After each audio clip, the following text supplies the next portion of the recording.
Hello and welcome. आप देख रहे हैं ख्याल आपका और मैं हूं आपके साथ गुंजन मित्तल। आपका फिर से स्वागत है आपके अपने हेल्थ शो में। शुरुआत से ही कोरोना के नए वेरिएंट ओमिक्रॉन को WHO ने वेरिएंट ऑफ कंसर्न माना है। इससे इस बात का अंदाजा लगाया जा सकता है कि वेरिएंट कितना खतरनाक है। और हाल ही में ओमिक्रॉन के कारण ब्रिटेन के नागरिक की मौत ने इस बात पर मोहर लगा दी है। भारत में भी ओमिक्रॉन के केसेस दिन ब दिन बढ़ रहे हैं और इस मौत की पुष्टि ने हमें चिंता करने पर विवश कर दिया है कि हम इस वेरिएंट को बिल्कुल भी हल्के में ना लें। ओमिक्रॉन पर क्या है ताज़ा स्थिति और हमारी आगे की रणनीति क्या होनी चाहिए, आज इसी पर ज़्यादा चर्चा करने के लिए हमारे साथ जुड़े हैं स्टार इमेजिंग पैथ लैब्स के director and CEO doctor Sameer Bhati. Doctor Bhati, आपका बहुत बहुत स्वागत है हमारे शो में। नमस्कार, thank you very much. Doctor Bhati, Omicron से ब्रिटेन के नागरिक की मौत इस बात का संकेत है कि अब हम इस वेरिएंट को डेल्टा की तरह हल्के में नहीं ले सकते। जी जी जी जिस तरह से देखिए हम पहले भी बात कर रहे थे और अभी आपने भी इनिशियली बताया कि इसको WHO ने बहुत शीघ्र ही वेरिएंट ऑफ कंसर्न घोषित किया गया है।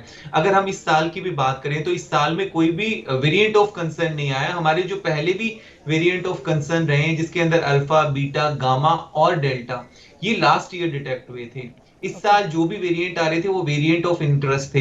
पहला वेरिएंट ऑफ कंसर्न आया और वेरिएंट ऑफ कंसर्न में अगर आप देखेंगे तो सबसे ज्यादा इसमें अनयूजुअल म्यूटेशंस देखे गए हैं। वो एक चिंता का विषय था और जिसको देख के WHO ने इसको जो है जल्दी में इसको वेरिएंट ऑफ कंसर्न घोषित किया। और सही में जितना भी अभी ग्लोबली डेटा भी हमारे पास आ रहा है उसमें ये जरूर पाया गया है कि ये बहुत ही ज्यादा ट्रांसमिसिएबल है। और जैसा हम देख भी रहे हैं कि लगभग 77 कंट्रीज में ये जल्दी 2 से 3 हफ्ते के अंदर स्प्रेड भी हो गया है।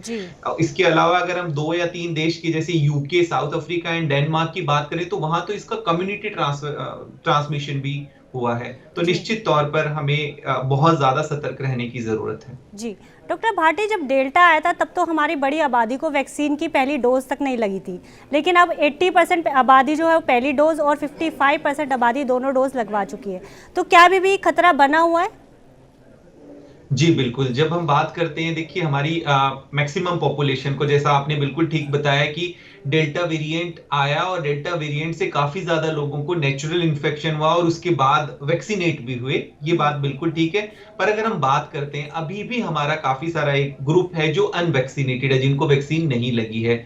काफी सारा एक ग्रुप है जो पार्शियली वैक्सीनेटेड है, मतलब उनको सेकंड डोज नहीं लगी है।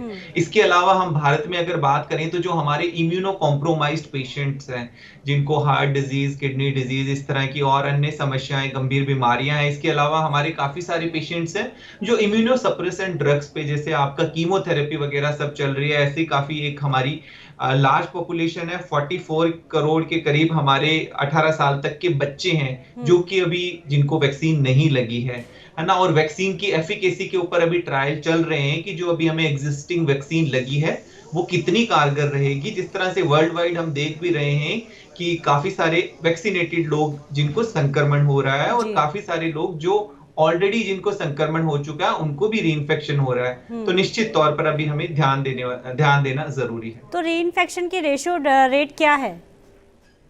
देखिए अगर रीइंफेक्शन की जब बात करें, जितना अभी डेटा सामने आ रहा है, रीइंफेक्शन अगर डेल्टा से कंपेयर करें हम, क्योंकि डेल्टा अभी तक का सबसे ज्यादा डेडली वेरिएंट रहा है, डेल्टा से 3 गुना ज्यादा इसमें रीइंफेक्शन के केसेस देखे गए हैं। साउथ अफ्रीका के अंदर जो इनिशियली रिपोर्ट्स आई थी, जिन लोगों को पहले डेल्टा वेरिएंट से जो इन्फेक्ट हुए थे उनको दोबारा से ओमिक्रॉन से संक्रमण हुआ है। ओके, तो यानी कि जो लोग ये सोच रहे हैं कि वो अब वैक्सीन की दोनों डोज लेने के बाद सुरक्षित है, उनका जो ये भ्रम है वो कितना सही है और कितना गलत है? देखिए इसमें हम एक चीज समझने वाली बात है कि शुरू से जो हम बता रहे हैं, अवेयरनेस कैंपेन्स में भी हम अपनी बताते हैं कि वैक्सीन आपको निश्चित तौर पर हॉस्पिटलाइजेशन से सुरक्षा प्रदान करती है, डेथ रेट से आपको बचाती है और बीमारी की गंभीरता से भी बचाती है, पर संक्रमण को नहीं रोकती है। तो वैक्सीन लगने के बाद भी संक्रमण हो भी सकता है और संक्रमण फैला भी सकते हैं उस वनरेबल पॉपुलेशन को जो अभी तक वैक्सीनेटेड नहीं है। हमारे घर में जो इम्यूनो कॉम्प्रोमाइज, जो एल्डरली लोग हैं, जो बच्चे हैं उनको संक्रमण फैला सकते हैं। और अभी हम बात करें कि हमारा जो ये वायरस है, वायरस ये अभी अननोन है, इसके ऊपर और भी काफी सारी रिसर्च और डेटा आने की जरूरत है। तब तक हमको स्ट्रिक्टली जो लोग जिनको 2 डोज लग भी चुकी है उनको पूरी तरह से कोविड अप्रोप्रिएट बिहेवियर फॉलो करने की जरूरत है। जी बिल्कुल। डॉक्टर ये भी बताइए, क्योंकि आप वैक्सीन कमेटी के मेंबर भी हैं, तो आप ये बताइए रूरल एरिया में जो वैक्सीनेशन ड्राइव है वो कैसी है? क्या वहाँ वैक्सीन लगाना एक बहुत बड़ा चैलेंज नहीं है? देखिए, वैक्सीन की जब मैं बात कर रहा था, अर्बन सेमी अर्बन में जब हम पहुंचे तब तक ठीक चल रही थी। रूरल के अंदर कुछ फैक्टर्स ऐसे आ रहे हैं, जैसे हम बात करते हैं कि हमारी जो पॉपुलेशन है काफी डाइवर्सिफाइड है और रूरल एरियाज में स्पेसिफिकली कुछ रिलीजियस बिलीफ हैं, जैसे लोगों के कुछ सोशल फैक्टर्स हैं उनके, इन सब चीजों को लेके हेजिटेंसी उनमें बनी हुई है। पर जैसा कि हमारा हर घर दस्तक वाला जो ड्राइव शुरू हुआ है उसके बाद अभी थोड़ी सी जो है ड्राइव को बूस्ट मिला है। जैसा कि 1 करोड़ होने के बाद थोड़ी वो थम सी गई थी और अभी जब नया वेरिएंट के बारे में बात होना शुरू हुआ तब से थोड़ा सा इसके अंदर और गति आई है। तो हम समझते हैं कि जो दिसंबर एंड तक का टारगेट है, एटलीस्ट आपकी जो एलिजिबल अडल्ट पॉपुलेशन है, चाहे वो रूरल की भी हो, उनको पूरी तरह से हम वैक्सीनेट कर पाएंगे। ओके डॉक्टर, जैसा कि वेरिएंट 32 से ज़्यादा बार म्यूटेट हो रहा है, तो क्या भविष्य में म्यूटेशन बढ़ सकती है और क्या दिसंबर में टली तीसरी लहर का खतरा फिर से फरवरी मार्च तक आ सकता है? हाँ, देखिए, जब हम म्यूटेशन की बात करते हैं तो वायरस अपना रूप स्वरूप बदलता रहता है। जैसा हमने पहले भी देखा कि काफी सारे वायरस के म्यूटेशंस होते रहे हैं, इसके अंदर बदलाव आते रहे हैं। इस बार इसके अंदर काफी ज्यादा बदलाव देखे गए हैं। वो बदलाव 2 तरह से हो सकते हैं। उसके अंदर या तो बदलाव होने की वजह से वायरस वीक हो, या बदलाव इतना ज्यादा हो कि उस पर ऑलरेडी हमारी जो वैक्सीन बनी है वो उसके ऊपर असर ही ना करे। ये दोनों तरह से हो सकता है। तो इसके ऊपर अभी और डेटा आना बाकी है। हो सकता है ओमिक्रॉन डेल्टा वेरिएंट को पूरी तरह से जो है सरपास कर दे, और पर अगर ओमिक्रॉन ने ऐसा किया, ओमिक्रॉन की केसेस ज्यादा होते हैं और डेल्टा के कम, तो अभी तक का इनिशियली डेटा आया कि ओमिक्रॉन ज्यादा ट्रांसमिसिबल है, पर इसकी सीवियरिटी के ऊपर ऐसा कोई डेटा नहीं देखा गया है कि इसकी वजह से हॉस्पिटलाइजेशन केसेस बढ़े हों। और रही बात थर्ड वेव की, तो थर्ड वेव की जिस तरह से हम शुरू से बात कर रहे थे कि अगर कोई नया वेरिएंट आता है तो हमेशा संभावना बढ़ जाती है कि जैसा कि हम यूके के अंदर भी देख रहे हैं कि केसेस एकदम से काफी ज्यादा कम्युनिटी ट्रांसफर वहां पे ट्रांसमिशन हुआ है। साउथ अफ्रीका के अंदर भी कम्युनिटी ट्रांसमिशन हुआ है। यूके की बात करें तो वहां तो बहुत सारे लोग ऑलरेडी वैक्सीनेटेड थे।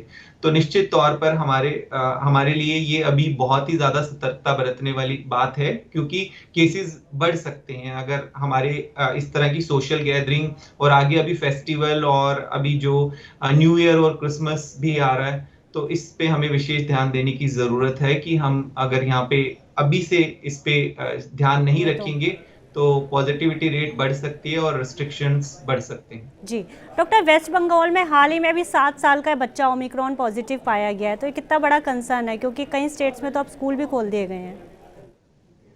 देखिए, बच्चों के लिए अगर हम बात करें, ग्लोबली डेटा देखें हम, तो जितना भी जो चाहिए आपकी फर्स्ट वेव आई हो या सेकेंड वेव आई हो, दोनों वेव के अंदर 2 डिफरेंट वेरिएंट थे, और दोनों ही वेरिएंट से और दोनों ही वेव के अंदर हमने देखा कि बच्चों के अंदर जो है बीमारी की उतनी गंभीरता नहीं देखी गई, ना ही ज्यादा हॉस्पिटलाइजेशन देखा गया है। और अभी तक का भी जो डेटा आ रहा है सामने, इवन साउथ अफ्रीका के अंदर भी अगर जो हॉस्पिटलाइजेशन वाले कुछ केसेस देखे गए थे तो बच्चे किसी और चीज के लिए हॉस्पिटलाइज्ड हुए थे, या बच्चों को सिर्फ एक प्रिवेंटिव के तौर पर वहां पर रखा गया था। तो बच्चों के अंदर उस तरह से संक्रमण हो सकता है, पर बीमारी की गंभीरता अभी तक 2 वेरिएंट को लेकर नहीं देखी गई है, जबकि डेल्टा काफी ज्यादा डेडली वेरिएंट था।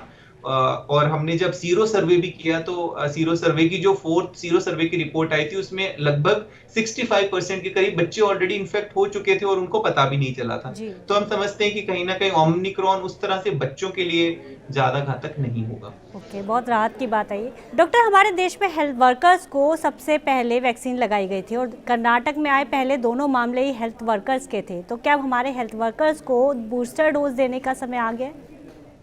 हाँ बिल्कुल, देखिए, जैसा आपने बताया कि बिल्कुल हेल्थ वर्कर्स को सबसे पहले वैक्सीनेट करना हमने शुरू किया था, उनको जनवरी में वैक्सीनेशन लगना शुरू हो गया था। उस तरह से देखें तो लगभग उनको 10-11 महीने हो गए हैं, और जितनी भी अभी रिसर्च आई है उसमें देखा गया है कि 6 से 8 महीने के बाद इम्यूनिटी जो है इसकी डिक्लाइन होना शुरू हो जाती है। और वैसे भी हम बात करें तो जो हेल्थ केयर वर्कर है वो सबसे ज्यादा एक्सपोज होते हैं। और जब हम थर्ड वेव की भी जिस तरह से बात कर रहे हैं तो उसके लिए हमें जरूरी है कि हमारे हेल्थ केयर वर्कर्स भी पूरी तरह से प्रोटेक्टिव रहे। जी तो बिल्कुल। उनको बूस्टर देने पे सोचा जा सकता है, पर साथ के साथ जो front line worker immuno compromise patients हैं उनको भी उतना ही जरूरी है जितना हेल्थ केयर वर्कर्स को।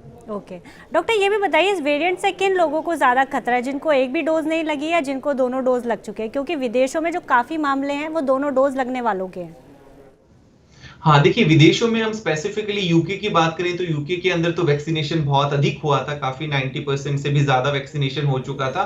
तो इस वजह से केसेस वहां पे वहां पर ब्रेक थ्रू इन्फेक्शन के केसेस देखने को मिल रहे हैं, मतलब जो दोनों डबली वैक्सीनेट है और उनको फिर से इन्फेक्शन हो रहा है। हाँ, वैक्सीन आपको दोनों डोज लगने के बाद आपको बीमारी की गंभीरता से, हॉस्पिटलाइजेशन और डेथ से जरूर बचाती है। हाँ, बट संक्रमण का खतरा बना रहता है। पर जो अनवैक्सीनेटेड लोग हैं, अनवैक्सीनेटेड लोगों को बिल्कुल जो है हॉस्पिटलाइजेशन का उनके लिए खतरा बना रहता है, उनके लिए जो है बीमारी की गंभीरता का खतरा भी निश्चित तौर पर बना रहता है। तो ओके। अगर हम कंपेयर करें तो जो अनवैक्सीनेटेड लोग हैं वो ज्यादा ससेप्टेबल है, और अनवैक्सीनेटेड लोग एक और कारण बन जाते हैं नई म्यूटेट आने का, कि ओके। जो नए तरह की म्यूटेट होते हैं, वायरस इसी तरह के होस्ट को ढूंढता है और वहां पर वहां पे वायरस जितना मल्टीप्लाई होगा उतने नई तरह की म्यूटेशंस आने के चांसेस भी बने रहते हैं। ओके। तो क्या जो अभी मौजूदा वैक्सीन्स हैं वो इस नए वेरिएंट पे कारगर हैं? क्योंकि जॉनसन एंड जॉनसन और अदर कंपनीज ने 2 हफ्ते का टाइम मांगा था, तो वो अब पूरे हो चुके थे। अब क्या रिपोर्ट है?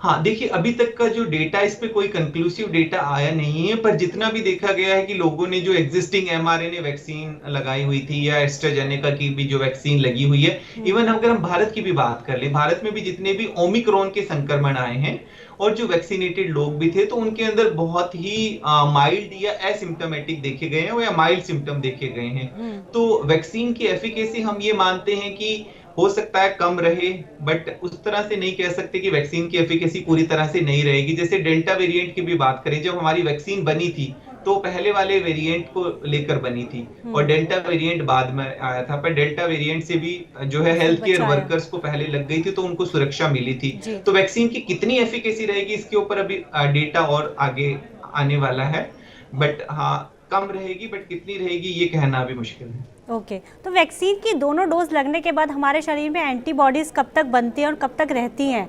क्या अब हमें बूस्टर डोज की ज़रूरत है, और ज़रूरत है तो कब तक लग सकती है बूस्टर डोज भी? जी, देखिए हम जब बूस्टर डोज की बात करते हैं और एंटीबॉडीज की बात करते हैं, फर्स्ट डोज लग जाती है। फर्स्ट डोज लगने के बाद जो सेकंड डोज होती है उसको हम बूस्टर कहते हैं, कि उससे हमारा डिजायर्ड इम्यूनिटी लेवल बॉडी के अंदर बन जाता है कि इतना हमें इम्यूनिटी लेवल चाहिए वायरस से प्रोटेक्शन के लिए। पर उसके बाद थोड़े थोड़े टाइम के बाद फिर वो इम्यूनिटी लेवल डिक्लाइन होना शुरू हो जाता है। फिर अब जो आप बूस्टर की बात कर रहे हैं उसको हम ये कह सकते हैं कि वो सेकंड बूस्टर हो सकता है। बट सेकंड बूस्टर की बात करें तो क्या वो सेम रहेगा कंपोनेंट या उसमें बदलाव होगा, ये सब अभी देखने वाली बात है, क्योंकि अभी तक की वैक्सीन हमारे जो पहले के 4 वेरिएंट ऑफ कंसर्न थे उनके ऊपर काम कर रही थी। पर जिस तरह का नया म्यूटेंट आया है तो इस म्यूटेंट को देखते हुए क्या वैक्सीन के अंदर कोई बदलाव की जरूरत है, ये अभी देखना बाकी है। हाँ, हम ये जरूर कह सकते हैं कि एडिशनल डोज की रिक्वायरमेंट रहेगी, स्पेसिफिकली जैसा मैंने अभी पहले भी बताया कि हमारे एल्डरली लोग, इम्यूनो कॉम्प्रोमाइज्ड, और जैसा आपने बताया कि हेल्थ केयर वर्कर्स को, उनको एक एडिशनल डोज जो प्राइमरी वैक्सीन है पहले वाली उसकी जरूरत पड़ सकती है, जैसा कि विदेशों के अंदर भी चल रहा है। ओके।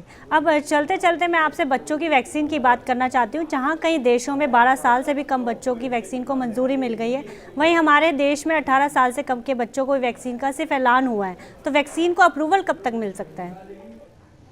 बिल्कुल। देखिए बच्चों की वैक्सीन के लिए मैं बात करूं तो 2 वैक्सीन की अभी भारत के अंदर बात चल रही है, जिसके अंदर की एक ज़ाइकोव डी जो कि निडल लेस वैक्सीन है, उसको ऑलरेडी सब्जेक्ट एक्सपर्ट कमेटी का रिकमेंडेशन मिलने के बाद डीसीजीआई ने भी अप्रूव कर दिया है। बट वो वैक्सीन है हमारे 12 साल से ऊपर की एज ग्रुप के बच्चों के लिए, वो एडल्ट्स के लिए भी है। उस वैक्सीन का अभी इनिशियली 7 स्टेट के अंदर रोल आउट होगा, क्योंकि वो एक नई टेक्नोलॉजी की वैक्सीन है और निडल लेस वैक्सीन है, तो उसमें निश्चित तौर पे थोड़ी ट्रेनिंग की रिक्वायरमेंट है। तो पहले वो अडल्ट पर रोल आउट होगी, उसके बाद बच्चों पर, और बच्चों में भी एक सरकार की तरफ से लिस्ट जारी की जाएगी जो बच्चे कोमॉर्बिड है, मतलब जिनको कोविड के बाद गंभीर बीमारी होने की आशंका रह सकती है, उनके लिए एक लिस्ट आएगी, उनको लगना शुरू होगा। इसके बाद अगर छोटे बच्चों की बात करें तो कोवैक्सीन, जो कि 2 साल से ऊपर के बच्चों के लिए ऑलरेडी सब्जेक्ट एक्सपर्ट कमेटी ने जिसको अप्रूवल दे दिया है, बट डीसीजीआई का भी अप्रूवल पेंडिंग है, उन्होंने कुछ और डेटा मांगा है। तो मुझे लगता है अगले कुछ समय के बाद जो है ये वैक्सीन रोल आउट होगी, बट अभी उसमें थोड़ा और टाइम लग सकता है। ओके हमारे देश में एक तबका वैक्सीन की दोनों डोज लगने के बाद डॉक्टर काफ़ी बेपरवाह हो गया है। आपको क्या लगता है कि जो लोगों का यूँ बेपरवाह हो जाना तीसरी लहर का कारण बन सकता है? आप उन लोगों को क्या सलाह देना चाहेंगे? जी, जी, जी। बिल्कुल, बिल्कुल। इसमें एक चीज़ समझने वाली बात है, हमें जो दूसरे देश है, विदेशों से सीख लेने की बहुत ज़रूरत है। अगर हम यूके का भी एग्ज़ाम्पल ले लें, वहाँ पर काफ़ी सारे लोग जो है पूरी तरह से वैक्सीनेट हो गए हैं, पर हम देख रहे हैं कि किस तरह से वहाँ पर संक्रमण दर बढ़ती जा रही है। और भारत की बात करें तो भारत के अंदर जिस तरह से अभी त्योहार, आपका वेडिंग सीज़न चल रहा है, तो ये हमें यहाँ पर ध्यान देने की बहुत ज़्यादा ज़रूरत है, क्योंकि ये वायरस का आगे कैसे बिहेव करेगा इस बारे में अभी हमें पता नहीं है। तो निश्चित तौर पर अभी हमें जो पता है कि इस वायरस को हम सिर्फ जो कोविड अप्रोप्रिएट बिहेवियर है उनके जरिए ही इसको रोक सकते हैं। और एक बात समझने वाली यहाँ बहुत ज़रूरत है, जो लोग बेपरवाह हुए हैं उनको, कि काफ़ी सारे अभी भी ऐसे लोग हैं जो बहुत ही ज़्यादा वल्नरेबल हैं, जिसके अंदर हमारे घर में एल्डरली लोग हो गए, बच्चे हो गए। तो उन सब की सुरक्षा के लिए निश्चित तौर पर हम लोगों को अपना जो है मास्किंग वगैरह को ठीक तरीके से फॉलो करना ज़रूरी है। और नॉन एसेंशियल ट्रैवल है, अगर ज़रूरत नहीं है तो वो सब चीज़ आपको ज़रूर अवॉइड करनी है। और जी, और न्यू ईयर पार्टीज़ और क्रिसमस जो पार्टीज़ प्लान कर रहे हैं उसको भी थोड़ा सा अवॉइड कर देना चाहिए। जी जी, बिल्कुल, बिल्कुल। डॉक्टर भाटे, आपका बहुत बहुत शुक्रिया हमारे साथ जुड़ने के लिए और हमारे तमाम सवालों के जवाब देने के लिए। Thank you so much doctor. Thank you so much. Thank you.